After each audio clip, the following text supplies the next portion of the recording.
Hi guys, welcome back to all of you a new video again. Guys, आज के इस video में आप सीखने वाले हैं डी के उच्चारण के नियम। तो सबसे पहले देखते हैं रूल नंबर 1। यदि इसके पिछले क्लास यानी कि ए से लेकर सी तक उच्चारण के नियम आपने नहीं देखे हैं तो ऊपर आई बटन पे क्लिक करके आप उस वीडियो को देख सकते हैं और बहुत ही आसानी से इंग्लिश पढ़ना और लिखना सही सीख सकते हैं। तो देखिए, रूल नंबर 1 है, यदि किसी वर्ड में डी के बाद अगर जी ई हो तो डी साइलेंट रहता है, मतलब कि डी को आपको प्रोनाउंस नहीं करना है, डी का उच्चारण नहीं करना है। अब देखते हैं एग्जाम्पल, जैसे कि है यहाँ पे देखिए वेज। वेज में आप देख रहे हैं कि यहाँ पे डी के बाद जी ई आ रहा है, तो देखिए यहाँ पे डब्ल्यू का हो जाएगा व और ई का होगा यहाँ पे ए। अब ई को कहीं पे हम ए प्रोनाउंस करते हैं, कहीं पे इसको अ प्रोनाउंस करते हैं, कहीं पे इसको ई प्रोनाउंस करते हैं। तो ये भी आने वाली वीडियो में आपको बताया जाएगा कि ई को हम कहाँ पे क्या प्रोनाउंस करते हैं। अब देखिए यहाँ पे डी साइलेंट है क्योंकि रूल के अकॉर्डिंग डी के बाद जी ई आ रहा है, इसके लिए डी यहाँ पे साइलेंट है। और जी ई का हो जाएगा ज। यहाँ पे जी को हम ज प्रोनाउंस, जी को कहीं पे ग प्रोनाउंस करते हैं और कहीं पे ज प्रोनाउंस करते हैं। ये जी के उच्चारण के नियम के बारे में आपको बताया जाएगा आगे क्लास में। तो देखिए यहाँ पे जो लास्ट में ई है ये साइलेंट है। किसी भी वर्ड के लास्ट में अगर ई आता है तो वहाँ पे ई साइलेंट रहता है। तो यहाँ पे जी को ज प्रोनाउंस करेंगे, ये हो जाएगा वेज। वेज मतलब होता है कील। कील जो कि आप दीवार में आप मारते हैं कील, उसको हम बोलते हैं वेज। अब देखते हैं नेक्स्ट एग्जांपल, बज। अब देखिए यहाँ पे बी यू डी जी ई है, यानी कि डी के बाद जी ई आ रहा है, इसलिए यहाँ पे डी साइलेंट है। बी यू जी ई ये केवल हो गया बज। बज मतलब होता है हिलना या फिर हटना। नेक्स्ट है बजट। बजट मतलब होता है बजट। इसमें भी देखिए डी है, डी साइलेंट है क्योंकि डी के बाद जी ई आ रहा है और डी को हम प्रोनाउंस नहीं करते हैं। क्यों? क्योंकि रूल के अकॉर्डिंग डी के बाद जी ई आ रहा है। उसी तरह से है लेजर। लेजर मतलब होता है खाता बही। कजल। कजल मतलब होता है लाठी या फिर डंडा। इन सभी वर्ड में आप देख रहे हैं कि डी आ रहा है और डी के बाद जी आ रहा है। तो इसके अलावा किसी भी वर्ड में डी के बाद अगर जी ई आता है तो वहाँ पे डी जो है वह साइलेंट रहता है, डी को हम प्रोनाउंस नहीं करते हैं। अब देखते हैं रूल नंबर 2। यदि किसी वर्ड में डी के बाद अगर जे हो तब भी डी जो है वह साइलेंट रहता है, डी को हम प्रोनाउंस नहीं करते हैं। देखते हैं एग्जांपल, जैसे कि है एडजस्ट। इसको हम एडजस्ट नहीं बोलते हैं या फिर एडजस्ट नहीं बोलेंगे, इसको बोलेंगे एडजस्ट, यानी कि डी यहाँ पे साइलेंट है। क्यों? क्योंकि डी के बाद जे आ रहा है। अब देखिए यहाँ पे ए का हो जाएगा अ, डी साइलेंट है, जे का होगा ज और यहाँ पे एस का हो जाएगा आधा स और टी का हो जाएगा आधा ट। अब यहाँ पे देखिए जो यू है इसको हम अ प्रोनाउंस करते हैं, यहाँ पे अ हो जाएगा, ये हो जाएगा एडजस्ट। एडजस्ट मतलब होता है नियमित करना।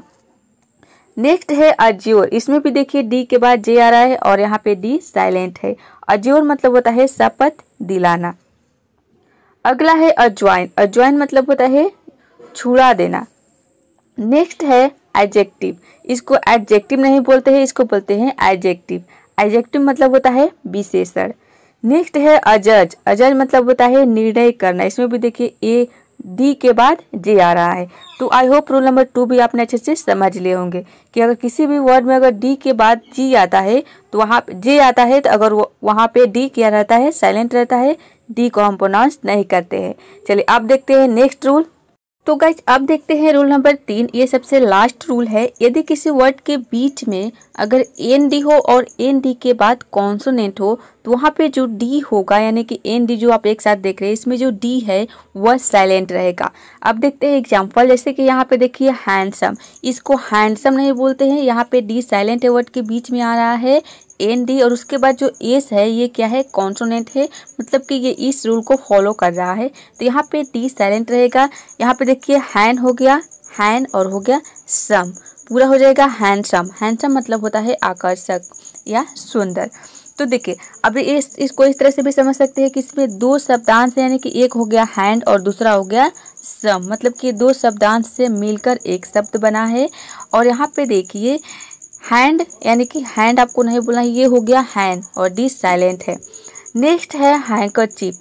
अब इसमें देखिए हैंकर, यानी कि जो र आ रहा है, इसको र प्रोनाउंस नहीं करना है, यानी कि इसको साइलेंट रखना है, इसको बोलना है हैंकर चीफ। यहाँ पे डी साइलेंट है और इसमें बीच में जो आर है वो भी साइलेंट है। हैंकरचीफ मतलब होता है रुमाल। सैंडविच, इसको देख के सैंडविच नहीं बोलते हैं, ये होता है सैंडविच। सैंडविच मतलब होता है कचौड़ी। अब देखिए यहाँ पे बीच में क्या आ रहा है, एनडी आ रहा है और उसके बाद डब्ल्यू क्या है, कॉन्सोनेंट है। नेक्स्ट है देखिए ग्रैंडफादर, इसको ग्रैंड मदर या फिर ग्रैंड फादर नहीं बोलते हैं, इसको बोलते हैं ग्रैंड मदर, यानी कि डी जो है वह साइलेंट है। एनडी आ रहा है, आप देख रहे हैं यहाँ पे बीच में एनडी आ रहा है और उसके बाद एम जो है ये कॉन्सोनेंट है। ये आपको ध्यान देना है कि इसके बाद कॉन्सोनेंट आना चाहिए एन डी के बाद। तो इसमें भी देखिए दो सिलेबल से, दो शब्दांश से मिलकर बना है एक शब्द, यानी कि एक हो गया ग्रैंड और दूसरा हो गया मदर। तो यहाँ पे डी साइलेंट है, ये हो गया ग्रैंड मदर, ग्रैंड मदर। अब यहाँ पे देखिए जो आर है ये कोष्ठ में है, इसका मतलब है कि लास्ट में जो आर आ रहा है यहाँ पे आपको आर को साइलेंट रखना है, या फिर आप चाहे तो आर को आधा प्रोनाउंस कर सकते हैं, यानी कि ग्रैंड मदर, या फिर आर को आप पूरा साइलेंट रखें। नेक्स्ट है ग्रैंड फादर, ग्रैंड फादर, इसमें भी देखिए एन डी आ रहा है, उसके बाद एफ क्या है, कॉन्सोनेंट है। और इसमें भी देखिए लास्ट में किसी भी वर्ड के लास्ट में अगर ई आर आता है, यहाँ पे देखिए वर्ड के बीच में भी अगर ई आर आता है तो वहाँ पे आपको क्या करना है कि आर जो है वह साइलेंट रहता है। तो देखिए इसमें आर साइलेंट है, किसी भी वर्ड के लास्ट में अगर ई आर आता है तो वहाँ पे आर आपको साइलेंट ही रखना है।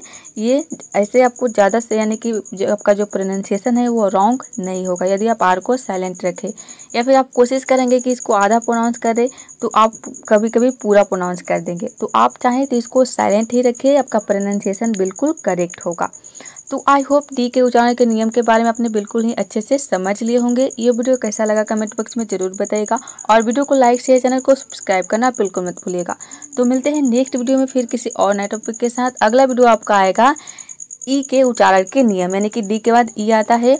तो ये सीरीज चल रही है ए से लेकर जेड तक जितने लेटर होते हैं उन सभी के बारे में, किस तरह से हम उच्चारण करते हैं एक एक करके स्टेप बाय स्टेप आपको वीडियो मिलेगा। चलिए मिलते हैं नेक्स्ट वीडियो।